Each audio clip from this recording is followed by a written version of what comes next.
Bonjour, bienvenue au podcast Accro à la littérature jeunesse. Qu'est-ce que le podcast Accro à la littérature jeunesse? Eh bien, c'est un balado pour que vous, parents, trouviez le bon livre pour votre enfant. C'est aussi une occasion de discuter de notre passion commune, les livres pour les enfants et les adolescents. Et dans le cadre du congrès de mots et de craie, j'ai reçu des créateurs, que ce soit illustrateurs et également écrivains, afin qu'ils nous livrent leurs secrets d'auteur, mais aussi qu'ils nous parlent de leurs œuvres, des œuvres que vos enfants vont sûrement dévorer. Alors, le Congrès de mots et de craie, c'est un rassemblement pour finalement tous les intervenants en milieu scolaire et tous les passionnés de littérature jeunesse. C'est un organisme à but non lucratif qui soutient la culture de l'écriture et de la lecture qui doit passer par les classes et, comme vous l'avez bien deviné, par la littérature jeunesse. Sans plus de préambule, je vous souhaite une bonne écoute.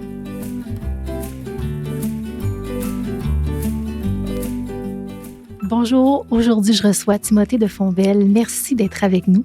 Je suis très heureux d'être là. Nous de même. Et pour ceux et celles qui ne vous connaissent pas, vous vivez en France, vous avez écrit plusieurs pièces de théâtre, des romans pour adolescents, mais aussi des albums jeunesse, des essais et même des livres pour adultes. Vous êtes une voix que je qualifierais de militante afin de prôner la légitimité, mais surtout les bienfaits de la littérature jeunesse pour les enfants et les jeunes. Pour ne citer que quelques-uns de vos grands succès, notons la trilogie Alma, Quelqu'un m'attend derrière la neige, Capitaine Rosalie, ainsi que tout récemment 101 façons de lire tout le temps. On en reparlera d'ailleurs ultérieurement. Moi, je vous ai découvert vraiment avec Quelqu'un m'attend derrière la neige. C'est un album qui m'a énormément touchée. Je pense qu'il était fait pour ça, de toucher les gens. Ça a été édité chez Gallimard Jeunesse et ça a été illustré par Thomas Campi. Et je me suis toujours demandé comment est née l'idée de Quelqu'un m'attend derrière la neige.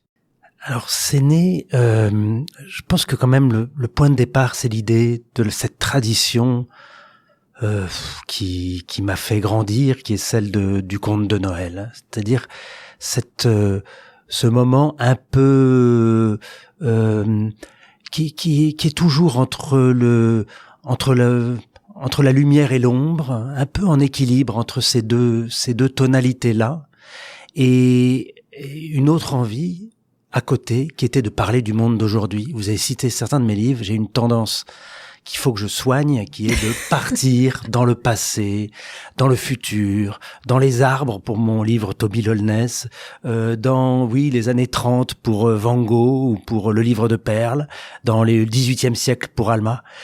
Et pourquoi prendre ces filtres-là toujours pour parler d'aujourd'hui, des grandes questions d'aujourd'hui, et ici celle des migrations, celle des populations qui fuient le lieu où ils ont vécu. Et donc j'ai vraiment j'avais cette envie de parler d'aujourd'hui, et j'ai pris ce qui est à l'opposé a priori du récit réaliste, qui est le conte de Noël, et j'ai rassemblé ces deux extrêmes, et ça a donné Quelqu'un m'attend derrière la neige, avec ces trois parcours, ces trois cheminements, celui d'un petit camion de vendeur de glace qui traverse l'Europe là en partant d'Italie pour aller en Angleterre quelques jours avant Noël, et puis le parcours d'une hirondelle qui, étrangement, un jour, décide de remonter en plein hiver, à contresens de toutes ses sœurs hirondelles, et de remonter vers le nord, vers la neige et vers le danger, finalement. Mais il y a quelque chose qui l'appelle là. Et le troisième, je vais même pas trop en dire, parce que on a toujours l'envie que peut-être ça donne envie de quelqu'un d'aller attraper le livre, mais c'est quand même un troisième parcours, dans l'ombre, planqué quelque part, est en train de remonter aussi quelqu'un d'autre pour des raisons plus existentielles et plus douloureuses, et ces trois destins là se croisent un soir de Noël, et il y a une sorte de miracle qui se passe, voilà, de magie. Il y a une magie, voilà, une magie. Et donc ça, comme ça, faire se cogner la magie au réel le plus brut, ça, voilà, c'est ça ce que je voulais faire. Je pense que c'est ça qui m'a ému, je pense. En fait, c'est dans ce réel difficile. C'est l'idée que en quelque part, il y aurait une part de magie, d'inexplicable, qui ferait que, bon, il y a quelque chose, il y a quelque chose qui veille sur nous, ou il y a quelque chose qu'on peut pas expliquer nécessairement. C'était très réconfortant. Oui, il y a quelque chose de très réconfortant comme pourtant, lecture. Dans le conte de Noël, quand on parle de Noël, on peut penser à une tradition chrétienne, mais là, il y a presque quelque chose d'animiste, presque dans le côté cette hirondelle qui est là. Je pense à un livre que je pense que je l'ai jamais formulé vraiment, mais tout à coup je pense à un petit album là dans les collections de Flammarion, là les vieux albums de mon enfance. Il y en avait un qui s'appelait Mishka, avec un petit ours qui aide le Père Noël dans sa tournée de Noël à déposer les cadeaux, et arrivé au dernier enfant, le plus pauvre, le plus malheureux, il y a plus de cadeaux, et le petit ours va se mettre dans la chaussure de l'enfant, finalement, lui qui était là juste pour aider et qui avait réussi à s'enfuir d'une méchante maison, et il se met là, et cette sorte de sacrifice, mais sacrifice tendre, disons, je pense que ça me guidait dans l'écriture de ce conte. Et puis aussi la forme brève, parce que moi j'ai une fâcheuse tendance à écrire. Vous avez parlé d'une trilogie, j'écris souvent en 2 volumes, 3 volumes, et enfin la forme brève, 50 pages, 100 pages, très aéré grâce au dessin là de Thomas Campi, qui est un immense artiste. Et oui, c'est vrai que c'est un plaisir aussi, ces collaborations où on se laisse éclabousser par le talent des illustrateurs, moi qui ne sais pas dessiner, ou des musiciens pour des livres-disques. Ça, c'est très agréable de enfin sortir de la solitude du travail de force. Roman, c'est roman, c'est très long. C'est très long. Ouais. Puis je me disais, dans Quelqu'un m'attend derrière la neige, je me suis toujours demandé, c'est quel personnage s'est imposé en premier entre les 3 destins? Je pense que le premier personnage, c'est étrangement, c'est l'hirondelle. Je suis un fou d'hirondelle. Je suis un fou. D'ailleurs, il y a débat. Ça serait peut-être plutôt un martinet, mais je veux, je dis aux spécialistes qui pourraient se pencher sur le livre, parce que, mais moi, je surveille. Donc, j'habite Paris et j'ai des amis dans le sud de la France et des amis en Espagne, et on s'amuse à s'appeler quand on voit revenir les hirondelles là en avril, début avril. Elles sont là, et c'est ma belle-sœur à Madrid qui me dit elles sont là. Et puis juste après, un copain à Marseille, elles arrivent. Et moi je surveille, je suis à ma fenêtre, et il y a le jour du retour des hirondelles, et puis elles partent assez tôt, fin août, elles repartent vers l'Afrique. Et donc j'avais ça, et j'ai dit le mot Afrique, et là tout à coup, je me suis dit qu'il y a d'autres voyages qui se font quand on vit en Europe depuis l'Afrique, et qui sont liés d'ailleurs à énormément de choses qui parle de l'époque actuelle, qu'on parle des guerres, ou qu'on parle de réchauffement, ou qu'on parle de tous les réfugiés, des réfugiés. Et c'est là que ce deuxième personnage est apparu. Et puis ensuite, le troisième, donc le deuxième personnage un peu mystérieux, donc que je cite pas trop, mais qui est là dans l'ombre, et qui arrive, disons-le quand même, qui remonte secrètement d'Afrique vers l'Europe avec un rêve comme cap. Et puis le troisième, alors là, je voulais au contraire le quotidien, quelqu'un qui a un peu renoncé à tout, qui est ce vendeur de glace, qui remonte avec qui est en fin de carrière, qui est dépassé par le temps d'aujourd'hui, où il se reconnaît pas, qui est un peu en colère. Je suis pas sûr que s'il vote pour quelqu'un, ce soit forcément pour les gens les plus démocrates, parce que c'est la colère qui s'exprime. Et il y a ce personnage-là, je voulais pas oublier aussi ces personnages-là, qui sont ni des héros comme mon hirondelle ou comme mon personnage mystérieux là, mais il va sauver une vie quand même. Je l'aime beaucoup, ce personnage-là, moi, du marchand de glace de Gelati, parce que on a tous des moments dans notre vie où on se trouve que notre vie est un petit peu ennuyeuse, où le quotidien va l'emporter, parce que c'est un homme sans histoire, en fait. Il fait son boulot. Ce que je trouve intéressant, c'est c'est comme s'il était destiné à quelque chose de plus grand, finalement. Oui, c'est ça. C'était très beau. C'est vrai. C'est un personnage qui est aussi qui est en manque de communication. Une grande solitude. Grande solitude. Et alors, il finit par la revendiquer parce que c'est le seul moyen de survivre à la solitude, c'est de dire moi je suis quelqu'un de solitaire, j'aime pas trop parce qu'il faut bien à un moment l'assumer, et il compte en particulier les jours sans vraie conversation avec quelqu'un. Il les compte là et c'est comme un compte à rebours pour à quel moment il va pouvoir parler. Alors il refuse de compter les conversations de simplement de quelqu'un qui fait une manœuvre dans le ça compte pas. Voilà, ça compte pas, et ça. il voudrait un vrai échange, et il va avoir lieu cet échange. Ouais. Oui, tout à fait. C'est en tout cas, c'est vraiment un merveilleux livre que je recommande à tous les parents là, qui nous écoutent présentement. C'est un livre qui s'adresse vraiment à la fois aux enfants, aux adolescents et aux adultes. On va parler plus tard de Capitaine Rosalie qui je pense entre dans cette catégorie d'albums pour tout le monde. Puis je vous ai qualifié tout à l'heure de voix militante en ce qui a trait à l'importance de la littérature jeunesse. Vous ne faites pas qu'écrire la littérature jeunesse, vous réfléchissez aussi à son rôle, à son évolution, parce que vous êtes également professeur de littérature. J'aimerais vraiment vous entendre par rapport à votre vision personnelle sur ce sujet. Pourquoi la littérature jeunesse est si importante pour nos enfants et nos adolescents? Alors, ma principale expertise, d'un certain côté, c'est mon parcours de lecteur, et finalement, en regardant à quel point l'écriture et la lecture avant l'écriture, mais juste avant, à vrai dire, ça a été très proche, le moment où j'ai découvert la lecture et le moment où je me suis mis à écrire. À 6-7 ans, j'ai découvert ce double super pouvoir que donnait le livre et la plume, ou le cahier de page blanche. Et j'ai vu que c'est un peu le sujet d'ailleurs de Capitaine Rosalie aussi, comme la lecture qui donne la liberté et qui donne la vérité, qui lui permet de chercher la vérité.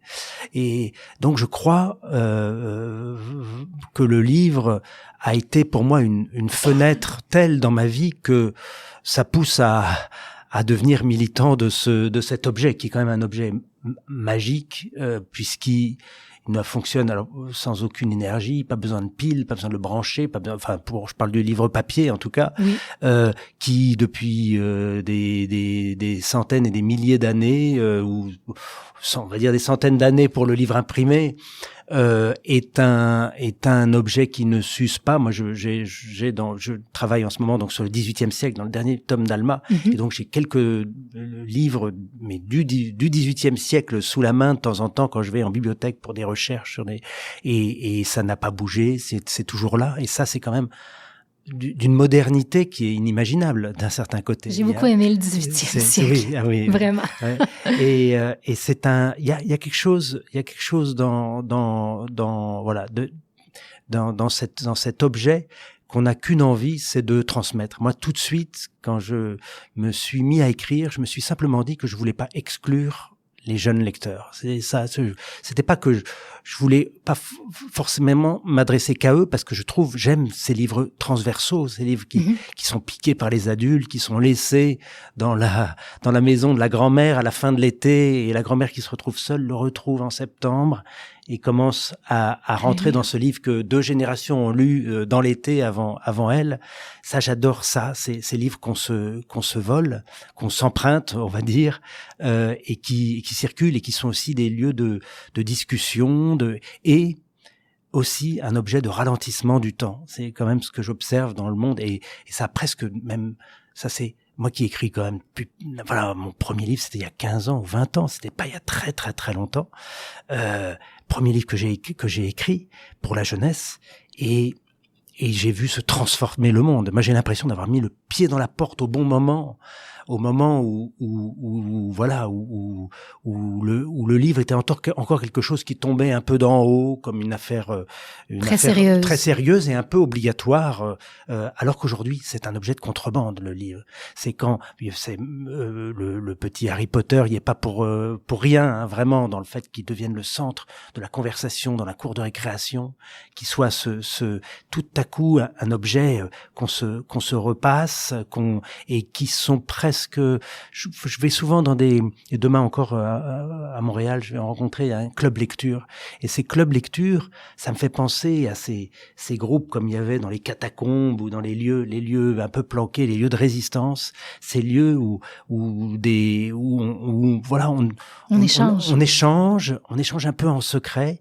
Et pour moi, c'est peut-être une chance du livre de plus être cet objet qu'on donnait en prix d'honneur à la fin de l'année, et qui peut-être était un peu mis dans une vitrine à cause de ça, un petit peu mis à l'écart des enfants et des adolescents. C'était quelque chose d'un peu intimidant. Et là, je pense qu'il y a moyen, même si évidemment j'ai toutes les préoccupations qu'on peut avoir sur la place des écrans, le temps. Vraiment, pour moi, c'est le temps, c'est cette accélération du temps. Un livre, c'est du temps incompressible. Il faut forcément, je sais pas combien de dizaines d'heures, j'ai sous les yeux là mon premier tome d'Alma. Il faut quand même un très long temps de lecture pour lire ça. Et donc, faut arrêter. Il faut arrêter tout ce qu'on fait. Et c'est la chose la plus difficile aujourd'hui. Mais il n'y a pas de plus beau combat, à mes yeux. C'est intéressant ce que vous dites au niveau du temps parce que oui, lire un livre demande un certain temps, demande qu'on ralentisse. Ouais. C'est vrai que c'est difficile aujourd'hui de ralentir. Les enfants sont très tôt dans ce rythme effréné. Également, c'est pas que les adultes. Hein. Puis écrire également doit demander qu'on ralentisse le temps. Est-ce que c'est quelque chose qui s'est fait de manière naturelle chez vous de dire, ok, là c'est ce que je choisis. Je choisis de passer du temps à écrire. C'est la première fois qu'on m'interroge là-dessus et ça m'intéresse beaucoup parce que c'est vrai que quand j'écris un livre, je me rassure en me disant qu'au moins j'aurais donné ce temps-là au lecteur. Au moins il y aura, et ce temps il y en aura la trace dans le livre.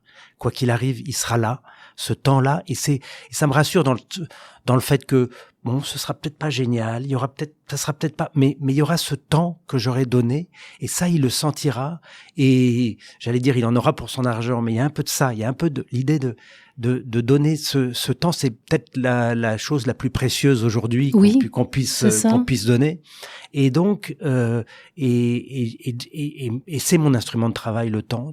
Quand j'écris, je peux avoir des moments d'accélération. Parfois, je pars, je quitte mon appartement parisien pour partir à la campagne, m'enterrer 15 jours pour finir un projet, pour essayer de rassembler. Là, je suis à la fin d'Alma 3 en ce moment, et il y a mes 80 personnages que j'ai sous les yeux, sur mon cahier, mon grand cahier, et je dois leur donner un destin à tous. Voilà, ça demande de s'isoler dans ces moments-là, et je termine, je peux accélérer, écrire vraiment matin et soir, toute la journée, mais il y a un moment où je laisse reposer. Je l'ai dit hier à des enfants que je rencontrais dans une école de Sherbrooke, je fais comme avec une pâte à pain là qu'on laisse dans un coin, et on l'oublie un petit peu, et puis on revient et on la pétrit à nouveau, parce que souvent le constat est assez catastrophique quand on relit quelque chose qu'on a laissé reposer, on dit mais qu'est-ce que c'est que ça, et on se remet au travail. Mais ce temps-là, on ne peut pas s'en passer, il y a besoin de ce temps. Je me disais, là je corrigeais un chapitre il y a quelques jours, et j'essayais de calculer combien de temps je mettais, et je voyais que j'étais dans des corrections, et je voyais que je passais 1h30 par page en correction, qui ont juste un premier jet de correction, hein, il y en aura beaucoup d'autres, 1h30 par page de micro-correction pour remettre la phrase, pour que la phrase marche, qu'elle soit.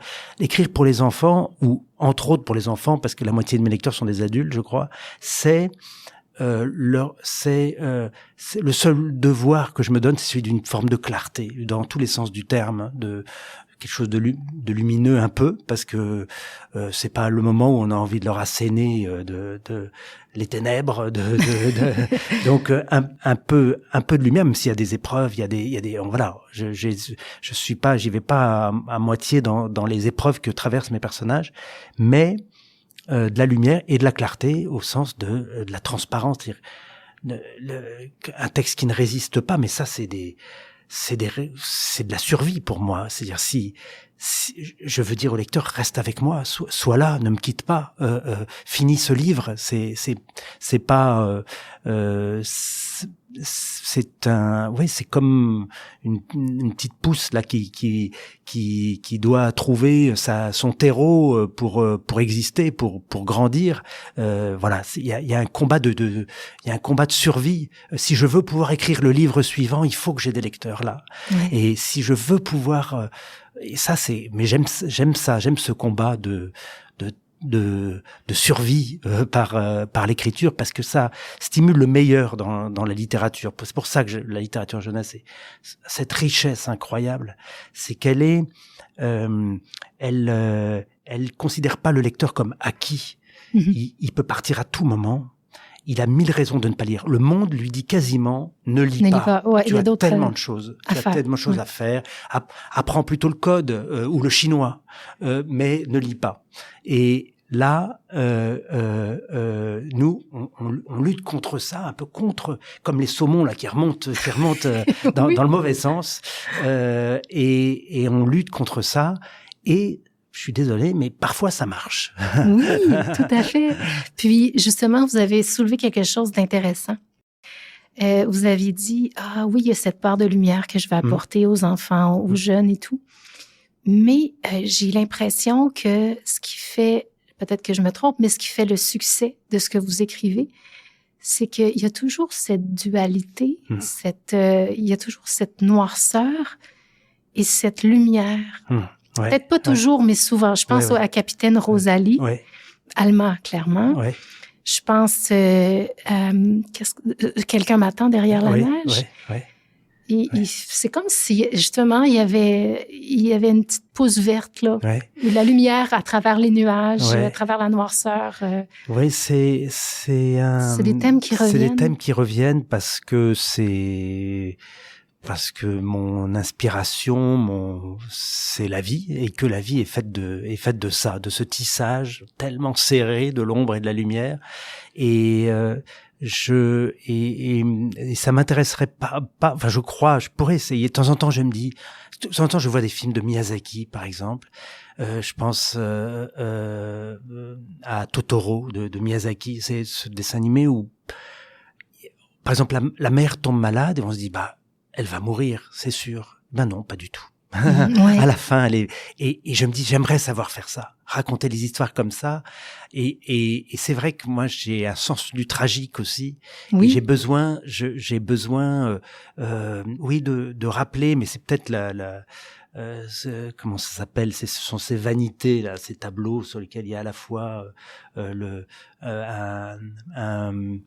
sorte de nature morte mais assez vivante avec des fruits, et puis il y a quand même un crâne posé à côté pour rappeler tout est vanité, et voilà comment tu finiras. Mais non, mais alors je fais pas ça, je fais pas des vanités pour enfants, mais je ne veux pas gommer le réel, parce que sinon ils ne me croiront pas, parce qu'ils savent, ils sont. J'ai un petit livre que j'ai écrit pour les adultes là qui s'appelle Neverland, qui parle d'enfance. En fait, on m'avait demandé est-ce qu'il n'y avait pas un angle mort, quelque chose que je pouvais pas raconter aux enfants, donc je pouvais pas parler aux enfants parce que c'est un éditeur adulte qui était intéressé, et il disait, je sais que tu n'arrêtes pas de dire que toutes tes histoires t'as envie de pouvoir les raconter aussi aux enfants, mais il y a quand même quelque chose que tu peux pas raconter. Et j'ai dit oui, il y a peut-être une chose, c'est parler de l'enfance, parce que à un enfant, on va pas lui décortiquer l'enfance alors qu'il est en train de la vivre. C'est intéressant, ouais. Il est en train de la vivre, je vais pas lui dire voilà ce que c'est l'enfance. Et voilà quand ça s'arrête, par exemple. J'avais pas, et donc ça, c'est une sorte d'interdit. C'est la chose, c'est le tabou que je pouvais pas évoquer avec les enfants. Et donc, j'ai écrit ce livre un peu dense, là, autour de l'enfance et du moment de la sortie de l'enfance. Et je raconte comment, moi, enfant, j'étais comme une sorte de sur les hauts plateaux de l'enfance là, et aller voir de temps en temps sur le chemin de ronde là, vers l'endroit où ce plateau se termine, j'allais jeter un coup d'œil vers la vallée et que je pouvais apercevoir la mort ou l'amour ou des aperçus comme ça, et puis je repartais donc les enfants ils croisent le tragique malgré tout, et d'ailleurs dans ce livre-là je n'arrête pas de penser, parce que je raconte une enfance heureuse, mais j'arrête pas de dire que j'embarque avec moi sur mon dos ceux qui considèrent, ceux qui pour le coup se souviennent du moment très précis où ils sont sortis de l'enfance, parce que de manière terrible ou de manière douloureuse. Voilà. Donc je pense que je gomme pas ça, mais j'espère qu'en par hasard, je me rappelle quand j'avais fait mon projet pour Van Gogh, mon roman Van Gogh, qui était une histoire qui se passait donc dans l'entre-deux-guerres, avec toute une saga entre la Russie, toute l'Europe, la montée des totalitarismes, et puis énormément de sujets. Je terminais Toby qui se passait dans un arbre, et j'avais envie de petites voitures qui filent à 100 à l'heure sur les routes d'Europe dans les années 1920-1930. Je voulais sortir de mon arbre. Et j'ai écrit ça, et j'écrivais tout le projet, je faisais mes plans, tous mes personnages, les destins de mes personnages. Il y avait des tragédies par dizaines, plein d'épreuves, la chute du grand Zeppelin Hindenburg en 1937, il y avait tout ça qui était dans mon histoire. Et à la fin, j'ai ajouté, mais évidemment, il faut que tout ça soit très drôle. Et là, c'était un défi très difficile à tenir. Et deuxième chapitre, je fais apparaître une sorte de commissaire Boulard sur le parvis de Notre-Dame qui vient enquêter sur la disparition de quelqu'un. Et je dis, tiens, Boulard, toi, je vais pouvoir compter sur toi pour mettre la lumière, justement, dans l'ombre de tout ça. Et j'en fais un personnage qui convoque ces hommes dans une sorte de brasserie près de l'île de la Cité, à Paris, et qui dévore des plats énormes tout en discutant avec chacun. Voilà, ça j'y pense à tout moment, disons, d'essayer de mettre ces petits éclats de lumière, parfois par des souvenirs aussi, des paradis perdus de chacun des personnages. Parfois, quand je trouve pas dans le moment où vit mon personnage les ressources pour donner cette lumière, je le fais partir dans sa mémoire, ou bien dans l'espoir des retrouvailles et dans l'avenir. J'aimerais qu'on termine l'entrevue avec quelque chose de plus léger, en fait, que vous avez écrit récemment chez Gallimard Jeunesse. Ça s'appelle « 101 façons de lire tout le temps », illustré par Benjamin Chaud, dont j'apprécie énormément le travail aussi. Je le vois un petit peu, puis corrigez-moi si je me trompe, mais j'ai l'impression que c'est un clin d'œil aux 10 droits du lecteur de Daniel Pénac. Ah oui, tout à fait. Hier, j'étais avec Daniel Pénac, et je me disais, et j'ai vu ces 10 droits du lecteur qui m'accompagnent depuis un bout de temps, même s'il est très jeune, je n'oserais pas lui dire que c'est. Et oui, il y a quelque chose comme ça, c'est-à-dire une sorte... ce livre, je l'ai écrit en sandwich entre des volumes de ma saga Alma, et j'avais besoin, et j'en revenais pas d'être suivi par ces jeunes lecteurs qui s'accrochaient à ces gros livres qui se passent au XVIIIe siècle, et qui, il y a eu un très bel accueil pour les premiers tomes d'Alma. Et je me disais, je veux faire une sorte d'hommage aux lecteurs que je vois lire, dont on n'arrête pas de dire qu'ils ne lisent pas, et pourtant ils lisent, comme on dit. Pourtant je les vois moi lire, et puis et donc c'est un livre sur tout simplement, comme le dit le titre, mais sont les 101 positions. J'en avais 300 à l'origine. Ces positions de l'enfant lecteur, c'est-à-dire parce que le corps de l'enfant lecteur et compte énormément dans la lecture. Je sais pas si vous regardez, mais je suis sûr que les auditeurs, les auditrices regardent leurs enfants. Et se rendent compte que ils sont le corps sur le lit, le livre posé par terre sur la moquette, le livre ouvert, ou bien au contraire les pieds au mur, ou lisant en marchant. Et à chaque fois, je les ai nommés. Celui qui lit en marchant dans la rue, il s'appelle le somnambule. Parfois, j'ajoute une petite phrase: le somnambule vit dangereusement. Et oui, puis, c'est très drôle. je les ai listés. Parfois, ils se répondent. Il y a d'ailleurs, depuis, j'en ai encore plein d'autres. J'en ai vu un là, il y a pas longtemps, dans une médiathèque, qui lisait. Il était appuyé contre le mur.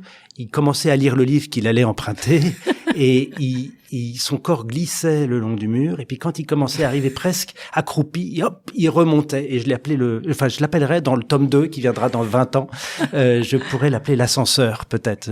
Voilà. Et donc moi, j'ai juste donné le nom. Et puis ensuite, il y a le merveilleux Benjamin Shaw qui est venu. Moi, je lui avais dit, parfois je lui faisais des petits personnages en bonhomme bâton pour lui expliquer quelle était la position. C'est comme ça que ça s'est fait, voilà. Exactement. Et sinon, je laissais les pages blanches, et puis il s'en est emparé, et c'est un bonheur, et je suis très très heureux parce que voilà, je voulais parler de ces enfants qui lisent. Et ce qui est intéressant, c'est que j'embarque les lecteurs.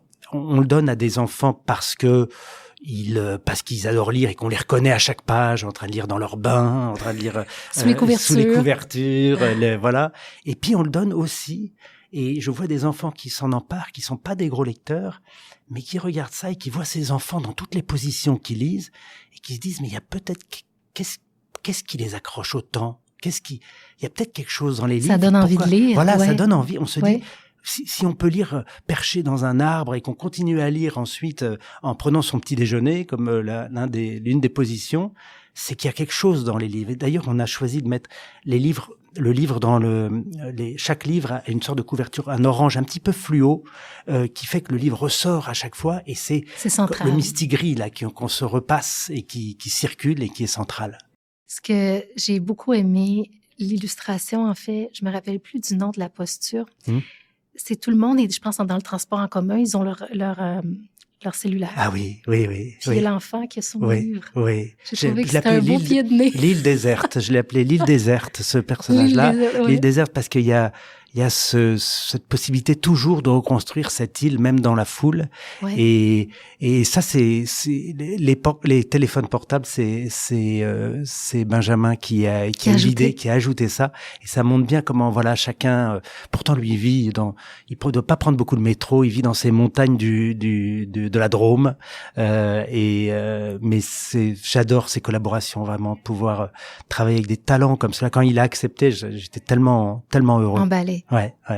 Mais Timothée de Fontbelle, merci beaucoup d'avoir été avec nous. Un grand merci.